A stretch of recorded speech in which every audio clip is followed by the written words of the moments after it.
انسان کی روح کے لیے وہی کام کرتی ہے جو سورج کی روشنی پھولوں کے لیے کرتی ہے۔ یہ ہمیں 7ویں اصول کی طرف لاتا ہے جو میرا پسندیدہ ہے۔ لوگوں کو ایک اچھی ساکھ دیں تاکہ وہ اس پر پورا اترنے کی کوشش کریں۔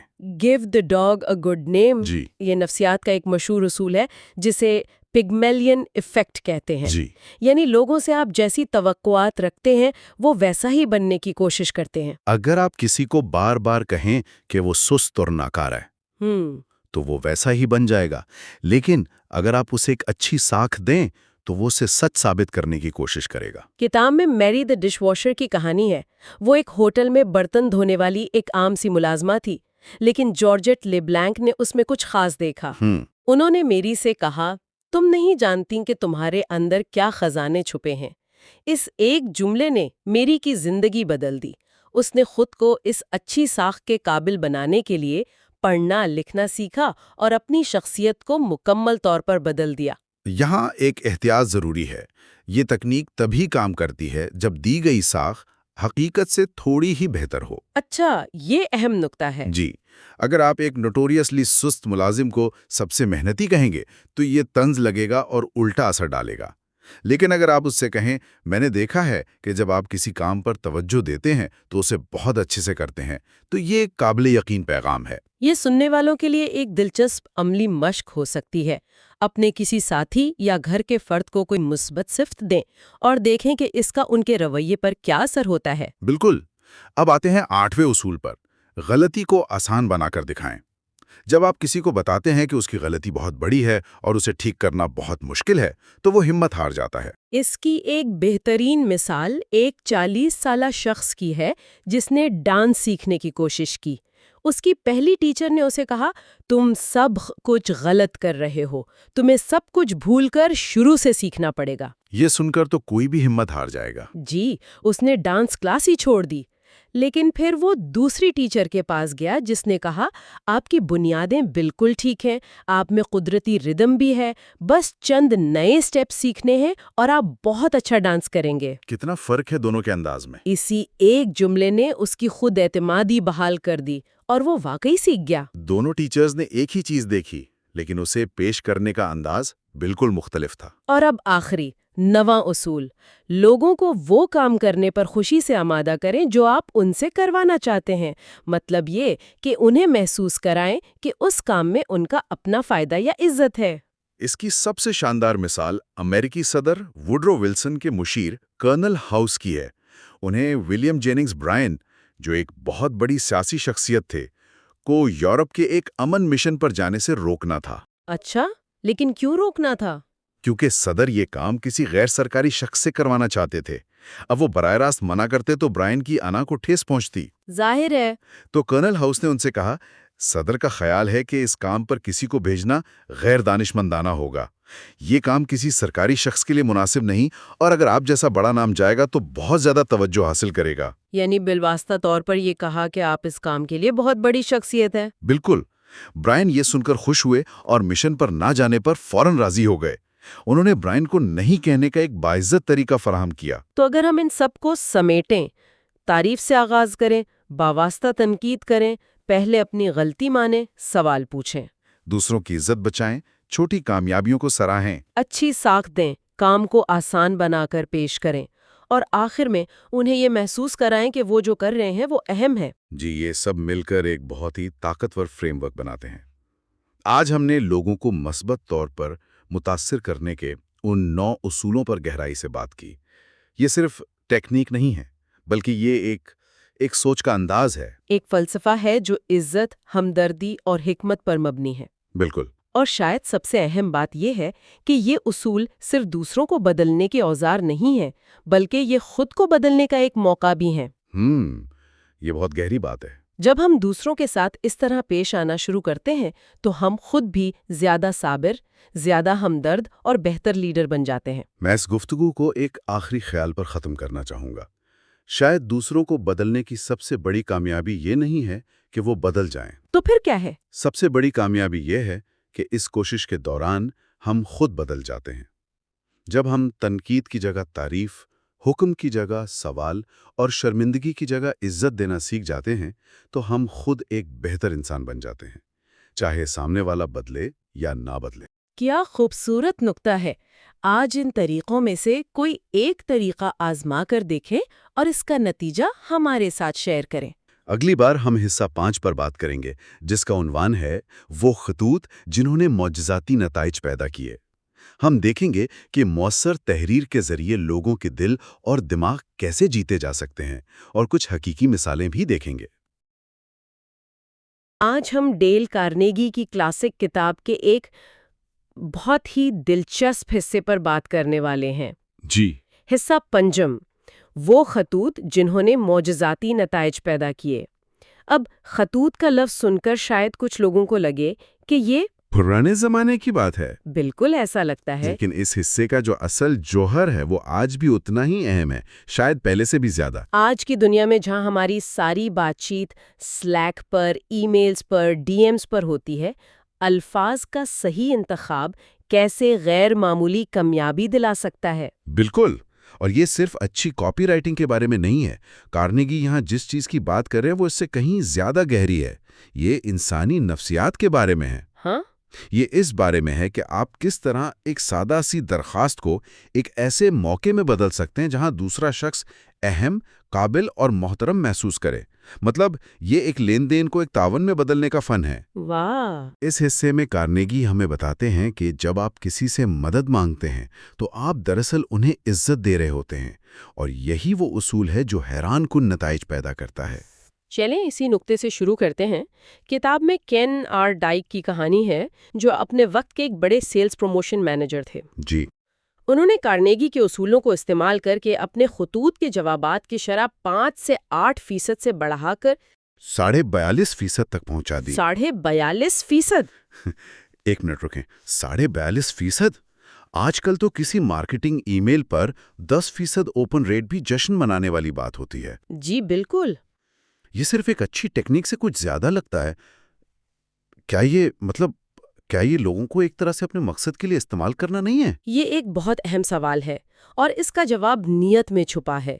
اگر آپ کسی کی جھوٹی تعریف کر رہے ہیں صرف اپنا کام نکلوانے کے لیے، تو لوگ اسے بھانپ لیں گے۔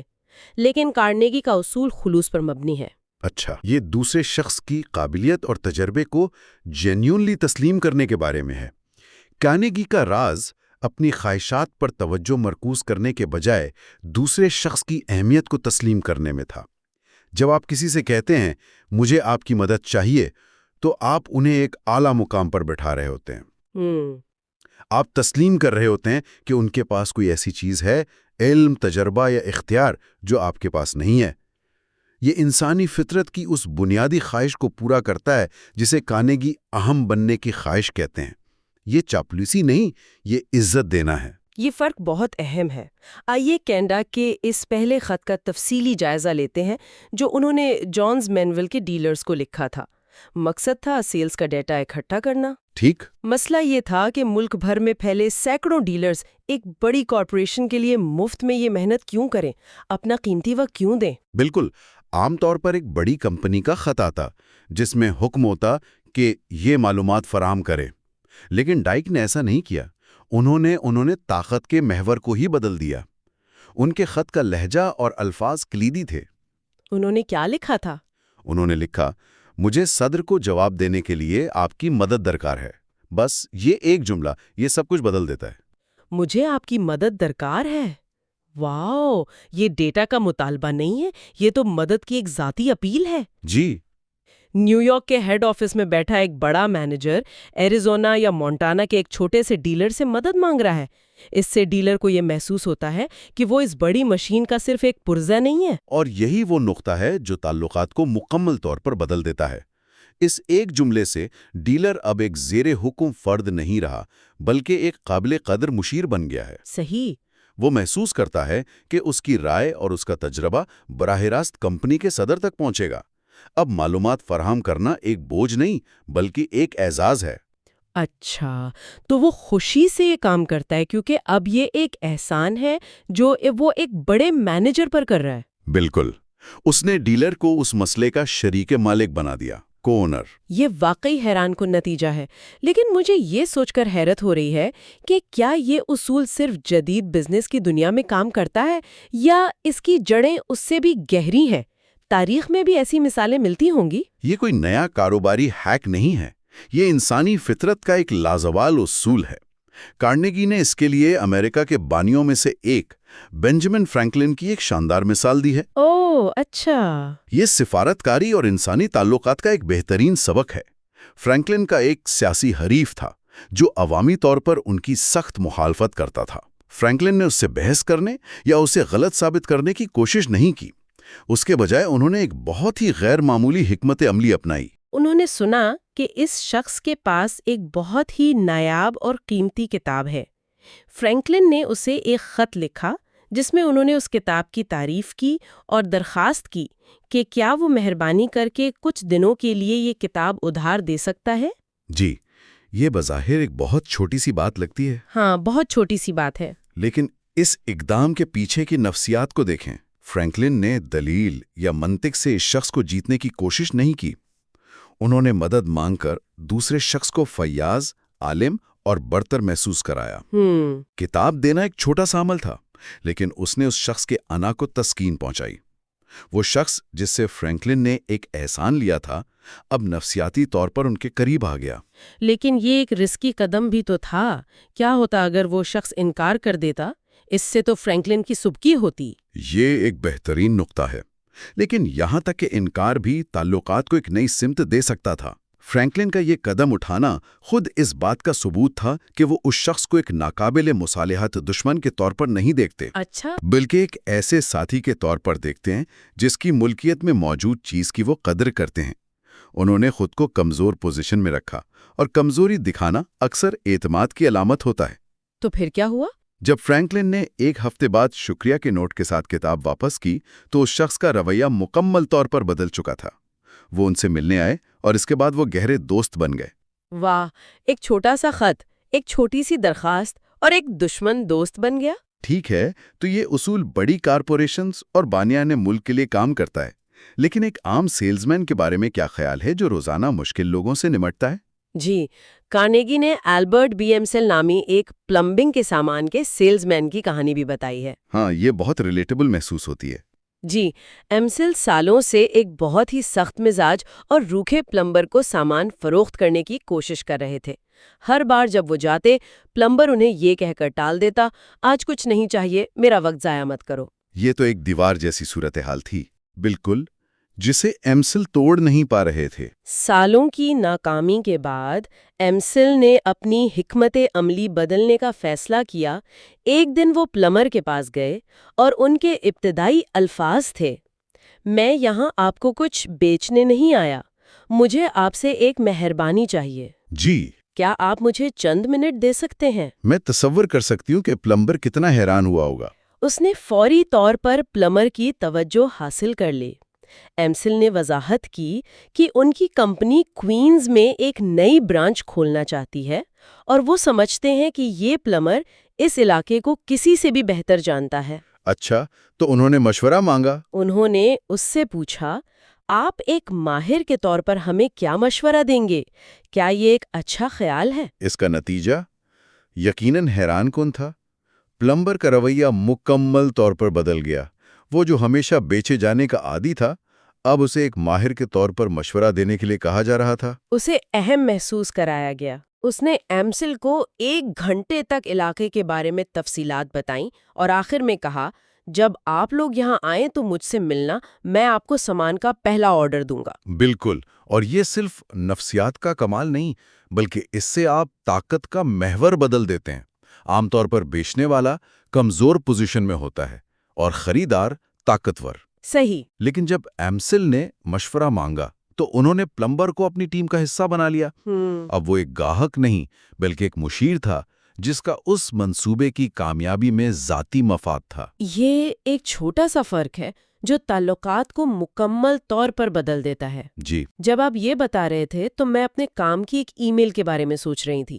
مجھے ایک دوسرے ڈپارٹمنٹ سے کچھ ڈیٹا چاہیے اور میرا پہلا خیال تھا کہ سیدھا پوچھ لوں۔ ہاں، لیکن اب میں سوچ رہی ہوں کہ کیا مجھے ان سے یہ کہنا چاہیے کہ ہم ایک مسئلے کو حل کرنے کی کوشش کر رہے ہیں اور اس میں آپ کا تجربہ ہماری بہت مدد کر سکتا ہے۔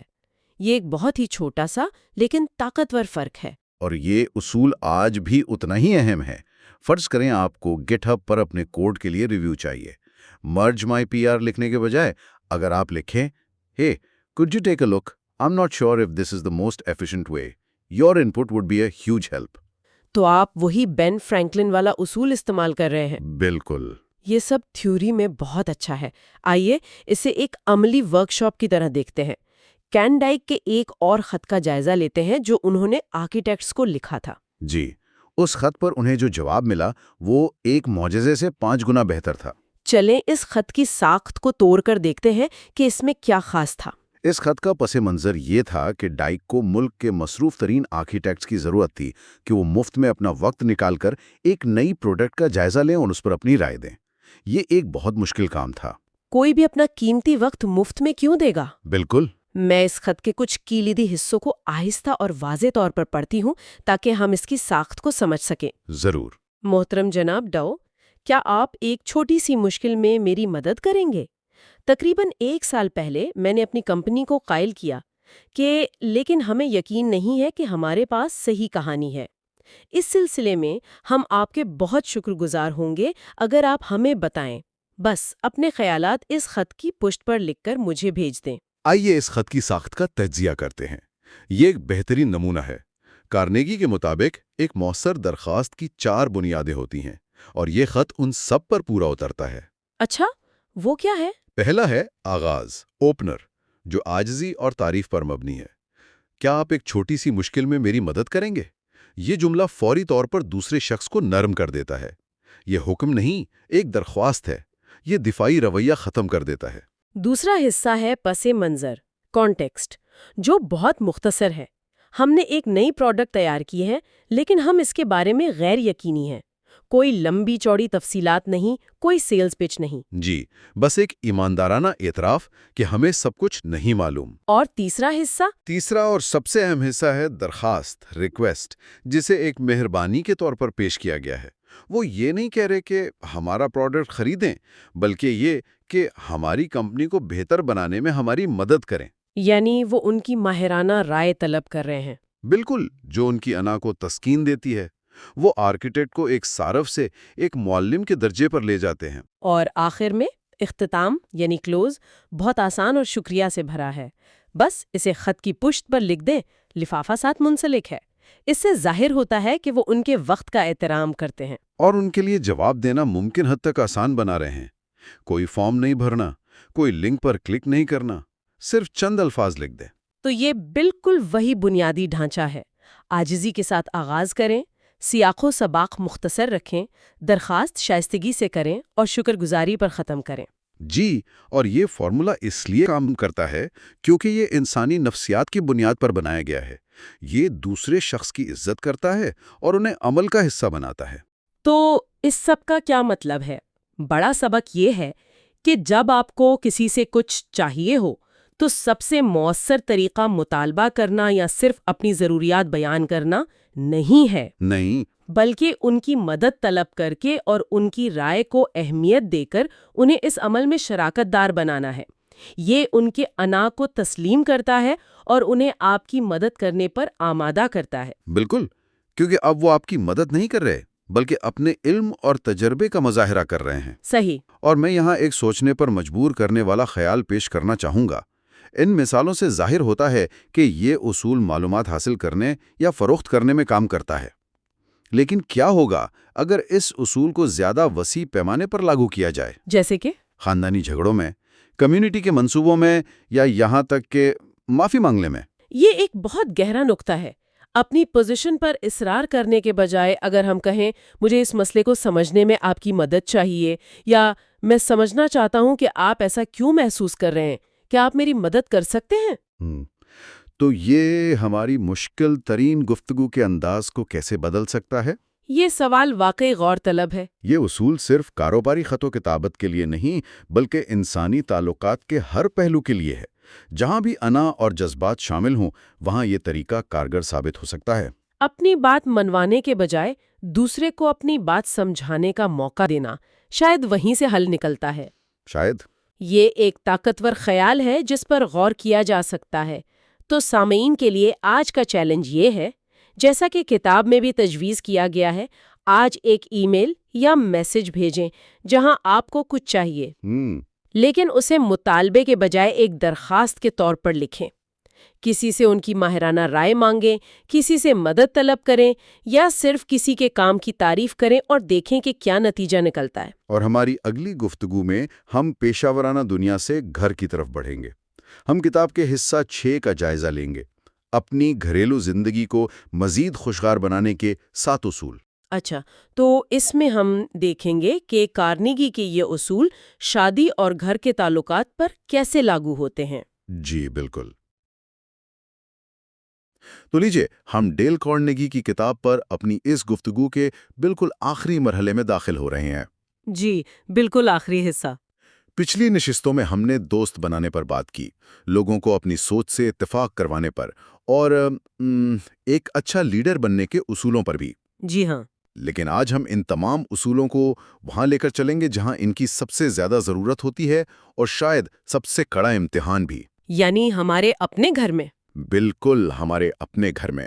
اور یہ سچ ہے کہ باہر کی دنیا میں کامیاب ہونا شاید پھر بھی آسان ہو، لیکن اپنے گھر کو ایک پرسکون اور محبت بھری جگہ بنانا، یہ ایک بالکل ہی الگ چیلنج ہے۔ صحیح۔ اور کارنیگی اپنی کتاب کا آخری حصہ اسی کے لیے وقف کرتے ہیں۔ وہ ازدواجی زندگی کو خوشگوار بنانے کے لیے 7 بہت ہی عملی اصول بتاتے ہیں۔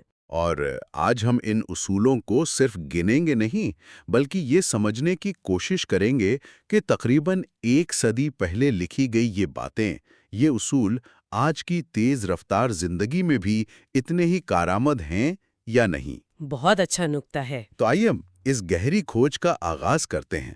کارنیگی شروعات کہاں سے کرتے ہیں؟ مطلب کیا وہ کوئی مثبت کام کرنے کا مشورہ دیتے ہیں؟ نہیں، دلچسپ بات یہی ہے کہ وہ شروعات مثبت کاموں سے نہیں کرتے، وہ ان چیزوں سے کرتے ہیں جن سے ان کے مطابق ہر قیمت پر بچنا چاہیے۔ اچھا۔ اور ان کا پہلا اصول اس عادت سے متعلق ہے جسے انگریزی میں نیگنگ کہتے ہیں، یعنی ہر وقت کی نکتہ چینی اور شکایتیں۔ کارنیگی اسے کہتے ہیں کہ یہ شادی کی قبر کھودنے کا سب سے تیز ترین طریقہ ہے۔ ارے واہ، شادی کی قبر، یہ تو بہت سخت الفاظ ہیں۔ لیکن وہ اس پر بہت زور دیتے ہیں۔ آخر یہ اتنی تباہ کن کیوں ہے؟ مطلب بظاہر تو یہ چھوٹی چھوٹی باتیں لگتی ہیں۔ لگتی چھوٹی ہیں، لیکن یہ زہر کی طرح ہوتی ہیں جو آہستہ آہستہ محبت کو بالکل ختم کر دیتی ہیں۔ نفسیاتی طور پر دیکھیں تو مسلسل نکتہ چینی رشتے میں ایک والدین اور بچے والا ڈائنامک پیدا کر دیتی ہے، جہاں ایک پارٹنر دوسرے کو ہر وقت سدھارنے کی کوشش کر رہا ہوتا ہے۔ یہ برابری کے رشتے کو ختم کر دیتا ہے، اور اسی کے ساتھ محبت اور احترام بھی۔ صحیح۔ کتاب میں فرانس کی ملکہ یوجنی کی مثال ہے، جو اپنے وقت کی خوبصورت ترین خواتین میں سے تھیں، لیکن ان کی مسلسل نکتہ چینی اور حسد نے نپولین کو ان سے اتنا دور کر دیا کہ وہ ان سے ملنے سے بھی کترانے لگے تھے۔ بالکل۔ اور یہی حال ٹالسٹائے اور ابراہم لنکن کی ازدواجی زندگی کا بھی تھا، جہاں مسلسل شکایتوں نے گھر کے سکون کو ایک طرح سے جہنم بنا دیا تھا۔ تو پہلا قدم تو یہ ہوا کہ زہر کو پھیلنے سے روکنا ہے، یعنی شکایتوں کا خاتمہ۔ لیکن یہاں ایک سوال پیدا ہوتا ہے۔ جی؟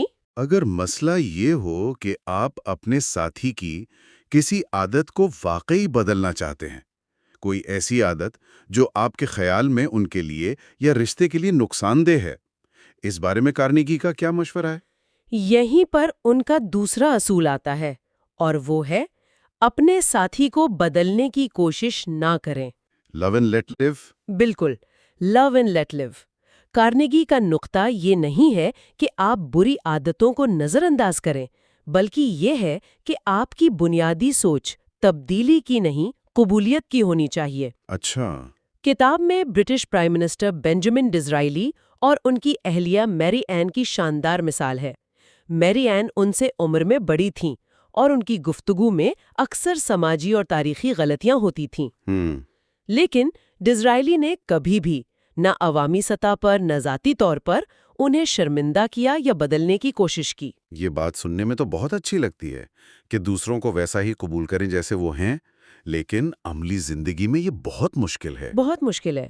تو کارنیگی اس پر کوئی روشنی ڈالتے ہیں کہ یہ قبولیت پیدا کیسے کی جائے، خاص طور پر جب آپ کو اپنے ساتھی کی کوئی بات واقعی غلط لگ رہی ہو؟ بہت اچھا سوال ہے۔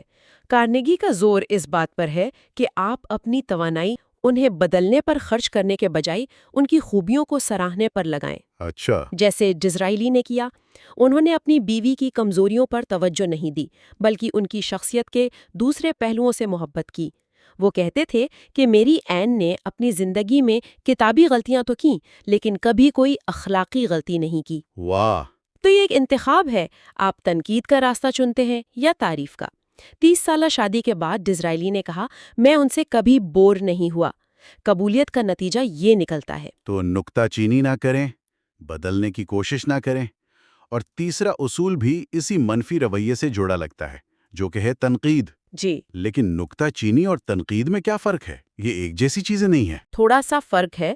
نکتہ چینی ایک مسلسل عمل ہے، چھوٹی چھوٹی باتوں پر ٹوکنا، جبکہ تنقید کسی ایک واقعے یا رویے پر سخت رائے دینا ہے۔ ٹھیک ہے۔ اور کارنیگی کا تیسرا اصول ہے تنقید نہ کریں، یعنی ڈونٹ کرٹیسائز، خاص طور پر چھوٹی چھوٹی باتوں پر۔ اس نقطے کو سمجھانے کے لیے کتاب میں ڈبلیو لیونگسٹن لارڈ کا ایک بہت ہی جذباتی مضمون فادر فورگیٹس شامل کیا گیا ہے۔ ہاں، میں نے اس کا ذکر پڑھا ہے۔ یہ تو واقعی دل پر اثر کرتا ہے۔ بالکل۔ اس میں ایک باپ رات کو اپنے سوئے ہوئے بیٹے کے کمرے میں جاتا ہے اور دن بھر اس پر کی گئی اپنی سخت تنقید پر افسوس کرتا ہے۔ وہ سوچتا ہے کہ اس نے اپنے بیٹے پر اسکول جاتے وقت، کھانا کھاتے وقت، کھیلتے وقت، مطلب ہر چھوٹی بات پر تنقید کی۔ وہ محسوس کرتا ہے کہ وہ اپنے بیٹے سے ایک بچہ ہونے کی بجائے ایک بالغ شخص جیسے رویے کی توقع کر رہا تھا۔ اور یہ کہانی ہمیں یاد دلاتی ہے کہ ہماری تنقید، چاہے ہماری نیت کتنی اچھی کیوں نہ ہو، جی، وہ ہمارے پیاروں، خاص طور پر بچوں کے اعتماد اور محبت کو بہت گہرا زخم دیتی ہے۔ تو ہم نے ان 3 چیزوں کو سمجھ لیا جن سے بچنا ہے: مسلسل نکتہ چینی، بدلنے کی ضد اور سخت تنقید۔ یہ وہ بنیاد ہے جسے محفوظ رکھنا ہے۔ بالکل۔ اب اس بنیاد پر تعمیر کیا کرنا ہے؟ مثبت کاموں کی طرف آتے ہیں۔ چوتھا اصول کیا ہے؟ چوتھا اصول ہے صدق دل سے تعریف کریں۔ Give honest appreciation. یہ ہر کسی کو خوش کرنے کا ایک فوری اور بہت طاقتور طریقہ ہے۔ ہم اکثر یہ بھول جاتے ہیں کہ ہمارے اپنے گھر والے بھی تعریف اور حوصلہ افزائی کے اتنے ہی محتاج ہوتے ہیں جتنے باہر کے لوگ۔ لیکن یہاں صدق دل سے یا ایماندارانہ تعریف کی شرط بہت اہم ہے۔ صرف تعریف اور خوشامد میں کیا فرق ہے؟ کارنیگی اس مشکل کو کیسے حل کرتے ہیں؟ کارنیگی واضح کرتے ہیں کہ خوشامد جھوٹی، خود غرضانہ اور بالکل کھوکھلی ہوتی ہے، جبکہ سچی تعریف دل سے نکلتی ہے، بے غرض ہوتی ہے اور ٹھوس خوبیوں پر مبنی ہوتی ہے۔ صحیح۔ کتاب میں ایک بہت دلچسپ کہانی ہے ایک کسان عورت کی جو 20 سال تک اپنے گھر والوں کے لیے روز کھانا پکاتی رہیں۔ ایک دن اس نے تنگ آ کر ان کے سامنے گھاس کا ایک ڈھیر رکھ دیا۔ گھاس کا ڈھیر؟ جی، جب سب نے حیرت سے پوچھا کہ یہ کیا ہے تو اس نے کہا، میں سوچ رہی تھی کہ تم لوگوں کو کوئی فرق ہی نہیں پڑتا کہ تم کیا کھاتے ہو، کیونکہ پچھلے 20 سالوں میں تم میں سے کسی نے ایک بار بھی یہ نہیں کہا کہ کھانا اچھا بنا ہے۔ یہ تو بہت ہی زبردست مثال ہے۔ یہ چھوٹی چھوٹی باتیں واقعی بہت معنی رکھتی ہیں۔ بہت زیادہ۔ اور شاید اسی سے 5واں اصول بھی جڑا ہوا ہے: چھوٹی چھوٹی باتوں پر توجہ دیں۔ جی ہاں، پے لٹل اٹینشنز۔ کتاب کے مطابق یہ چھوٹی چیزیں خاص طور پر خواتین کے لیے بہت زیادہ اہمیت رکھتی ہیں۔ جیسے کہ سالگرہ اور شادی کی تاریخ یاد رکھنا، بغیر کسی خاص وجہ کے ایک پھول لے آنا یا بس یوں ہی فون کر کے حال پوچھ لینا۔ یہ چھوٹی چھوٹی مہربانیاں یہ ظاہر کرتی ہیں کہ آپ کو ان کا خیال ہے اور ان کی خوشی آپ کے لیے اہم ہے۔ بالکل۔ کتاب میں براڈ وے کے مشہور اداکار جارج ایم کوہان کی مثال ہے، جو اپنی تمام تر مصروفیت کے باوجود اپنی والدہ کو دن میں 2 بار فون کرتے تھے۔ یہ چھوٹی سی توجہ تعلقات کی ڈوری کو بہت مضبوط کرتی ہے۔ اور چھٹا اصول بھی روزمرہ کے رویے کے بارے میں ہے، جو شاید سب سے بنیادی بات ہے۔ بالکل۔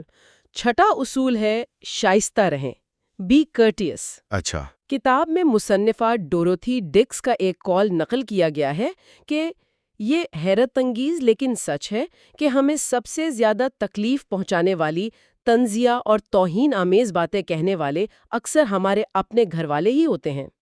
یہ بات تو 100% سچ ہے۔ ہم باہر والوں سے، دفتر میں، حتیٰ کہ اجنبیوں سے بھی زیادہ شائستگی اور تمیز سے پیش آتے ہیں، لیکن گھر آ کر ساری شائستگی بھول جاتے ہیں۔ لیکن کیا اس کی وجہ یہ نہیں کہ گھر والوں کے ساتھ ہمارا ایک بے تکلفی کا رشتہ ہوتا ہے؟ کیا ہر وقت کی رسمی شائستگی اس بے تکلفی کو ختم نہیں کر دے گی، رشتے کو مصنوعی نہیں بنا دے گی؟ یہ ایک عام غلط فہمی ہے۔ کارنیگی کے نزدیک شائستگی کا مطلب رسمی ہونا یا مصنوعی بننا نہیں ہے۔ تو پھر کیا ہے؟ بات کو غور سے سننا۔ یہ وہ چھوٹی چھوٹی چیزیں ہیں جو ظاہر کرتی ہیں کہ آپ دوسرے شخص کی قدر کرتے ہیں۔ ٹھیک ہے۔ کارنیگی کہتے ہیں کہ شائستگی رشتے کے لیے اتنی ہی ضروری ہے جتنا انجن کے لیے تیل۔ اس کے بغیر مشینری گھر گھرانے لگتی ہے اور آخر کار ٹوٹ جاتی ہے۔ بہت خوب۔ تو اب تک ہم نے 6 اصولوں پر بات کر لی ہے، 3 منفی رویوں سے بچنا اور 3 مثبت عادتوں کو اپنانا۔ جی۔ 7واں اور آخری اصول ایک ایسے موضوع پر ہے جس پر بات کرنا اکثر ہمارے معاشرے میں مشکل سمجھا جاتا ہے، لیکن کارنیگی اسے ازدواجی خوشی کی بنیاد قرار دیتے ہیں۔ کتاب اس موضوع کو اتنی اہمیت کیوں دیتی ہے؟ جی، 7واں اصول ہے شادی کے معاملے میں ناخواندہ نہ بنے۔ Don't be a marriage illiterate۔ Carnegie اپنے دور کے بڑے ماہرین جیسے ڈاکٹر کیتھرین بیمنٹ ڈیوس اور ڈاکٹر پال پوپینو کی تحقیق کا حوالہ دیتے ہیں۔ ان کے مطابق طلاق کی ایک بہت بڑی وجہ جسمانی تعلقات میں ہم آہنگی کا نہ ہونا ہے۔ یہ ایک بہت حساس موضوع ہے۔ کارنیگی کا نقطہ یہ ہے کہ یہ مسئلہ نیت کی خرابی سے زیادہ لا علمی کی وجہ سے پیدا ہوتا ہے نا؟ بالکل۔ ان کا موقف یہ ہے کہ یہ صرف جسمانی تعلق کا معاملہ نہیں بلکہ جذباتی قربت، افہام و تفہیم اور ایک دوسرے کی ضروریات کو سمجھنے کا بھی ہے۔ اچھا۔ وہ کہتے ہیں کہ اکثر جوڑے اس اہم پہلو پر بات کرنے سے شرماتے ہیں یا اسے غیر اہم سمجھتے ہیں، جس سے غلط فہمیاں اور دوریاں پیدا ہوتی ہیں۔ اور آج کے دور میں معلومات تو بہت ہیں، لیکن شاید صحیح، صحت مند اور باہمی احترام پر مبنی معلومات تک رسائی اب بھی ایک چیلنج ہے۔ بالکل یہی بات ہے۔ اسی لیے کارنیگی کا 7واں اور آخری اصول یہ ہے کہ ازدواجی زندگی کے جنسی پہلو پر ایک اچھی مستند کتاب پڑھیں۔ یہ ایک ذمہ دارانہ اور محبت بھرا قدم ہے۔ جی، جو لا علمی کو ختم کرتا ہے اور میاں بیوی کے درمیان گہرے اور پائیدار تعلق کو فروغ دیتا ہے۔ یہ بہت اہم نقطہ ہے۔ تو آئیے ان 7 اصولوں کا ایک فوری خلاصہ کر لیتے ہیں، ایک ٹول کٹ کی طرح۔ ضرور۔ پہلا، ہر وقت کی نکتہ چینی اور شکایتوں سے بچیں۔ دوسرا، اپنے ساتھی کو بدلنے کی کوشش نہ کریں، انہیں ویسا ہی قبول کریں جیسے وہ ہیں۔ تیسرا، تنقید سے پرہیز کریں، خاص طور پر چھوٹی چھوٹی باتوں پر۔ چوتھا، خوشامد نہیں بلکہ صدق دل سے تعریف کریں۔ پانچواں، چھوٹی چھوٹی باتوں کا خیال رکھیں، یہ محبت کا اظہار ہے۔ چھٹا، اپنے گھر والوں کے ساتھ بھی اتنے ہی شائستہ رہیں جتنے اجنبیوں کے ساتھ رہتے ہیں۔ اور ساتواں، ازدواجی زندگی کے جذباتی اور جسمانی پہلوؤں کو سمجھنے کے لیے علم حاصل کریں۔ صرف جاننا کافی نہیں ہوتا، عمل کرنا اصل چیز ہے۔ ہمیشہ۔ اسی لیے ہم نے سوچا کہ سننے والوں کے لیے ایک چھوٹا سا عملی چیلنج تجویز کیا جائے۔ یہ ایک 7 دن کا چیلنج ہے۔ بہترین آئیڈیا ہے۔ خیال یہ ہے کہ ہر روز ان میں سے ایک اصول پر پوری توجہ سے عمل کیا جائے۔ ٹھیک ہے، تو پہلے دن کیا کیا جائے؟ پہلا دن، آج اپنے ساتھی کی کسی ایسی خوبی کی تعریف کریں جسے آپ اکثر نظر انداز کر دیتے ہیں۔ اچھا، اور دوسرا دن؟ دوسرا دن، بغیر کسی خاص موقع کے ایک چھوٹا سا تحفہ دیں، چاہے وہ صرف ایک پھول یا ان کی پسند کی چاکلیٹ ہی کیوں نہ ہو۔ بہت خوب۔ تیسرا دن، آج کا دن تنقید سے پاک دن کے طور پر گزاریں، کچھ بھی ہو جائے تنقید نہیں کرنی۔ یہ مشکل ہوگا۔ چوتھا دن، جب آپ کا ساتھی بات کر رہا ہو تو اپنا فون نیچے رکھیں اور پوری توجہ سے ان کی بات سنیں، بغیر ٹوکے۔ پانچواں دن، آج اضافی شائستگی کا مظاہرہ کریں، ہر چھوٹی مدد پر شکریہ اور ہر درخواست کے ساتھ مہربانی کا لفظ استعمال کریں۔ چھٹا دن، ان کی کسی ایسی کوشش کو سراہا جائے جو وہ روز کرتے ہیں لیکن جس پر کبھی دھیان نہیں دیا جاتا، جیسے گھر کا کوئی کام کرنا یا دفتر کی تھکاوٹ کے باوجود مسکرانا اور 7واں دن؟ 7واں دن، اس گفتگو سے سیکھی ہوئی کوئی ایک بات ان کے ساتھ شیئر کریں اور اس پر ہلکی پھلکی بات چیت کریں، اور سب سے اہم، اپنے تجربے اور احساسات کو نوٹ کریں۔ اس سیریز میں ہم نے انسانی تعلقات کے فن کو سمجھنے کا ایک پورا سفر طے کیا ہے۔ ہم نے لوگوں کا دل جیتنے، ان کی سوچ کو متاثر کرنے اور آخر میں اپنے گھر کو خوشیوں کا گہوارہ بنانے کے طریقے سیکھے۔ اور اب اگلا قدم علم کو عمل میں بدلنا ہے۔ یہ اصول کوئی جادو کی چھڑی نہیں ہے کہ ایک بار گھمائیں اور سب ٹھیک ہو گیا۔ نہیں، بالکل نہیں۔ انہیں مستقل مشق، صبر اور نیت کی ضرورت ہے۔ اصل کام تو اب شروع ہوتا ہے۔ ان اصولوں کو اپنی روزمرہ کی زندگی کا حصہ بنائیں اور آپ اپنی دنیا کو اور اپنے آس پاس کے لوگوں کو بدلتا ہوا دیکھیں گے۔ اور اسی سوچ کے ساتھ ہم سننے والوں کو ایک آخری خیال دینا چاہیں گے۔ کارنیگی کی یہ ساری کتاب دوسروں کے بارے میں ہے، دوسروں کو کیسے سمجھیں، ان سے کیسے پیش آئیں۔ جی، لیکن شاید سب سے بڑا راز یہ ہے کہ جب آپ دوسروں کے ساتھ بہتر رویہ اپنانے کی کوشش کرتے ہیں تو سب سے زیادہ تبدیلی خود آپ کے اندر آتی ہے۔ بالکل صحیح کہا۔ آپ زیادہ صبر والے، زیادہ ہمدرد اور زیادہ محبت کرنے والے انسان بن جاتے ہیں۔ آج ہی اپنے گھر میں ان اصولوں میں سے کوئی ایک چھوٹا سا عمل کریں اور اس کا نتیجہ ہمیں کامنٹس میں ضرور بتائیں۔ مائنڈ ورڈز کے ساتھ اس سفر کا حصہ بننے کے لیے آپ کا بہت بہت شکریہ۔ بہت شکریہ۔ ہمیں امید ہے کہ یہ اصول آپ کی زندگی میں مثبت تبدیلی لائیں گے۔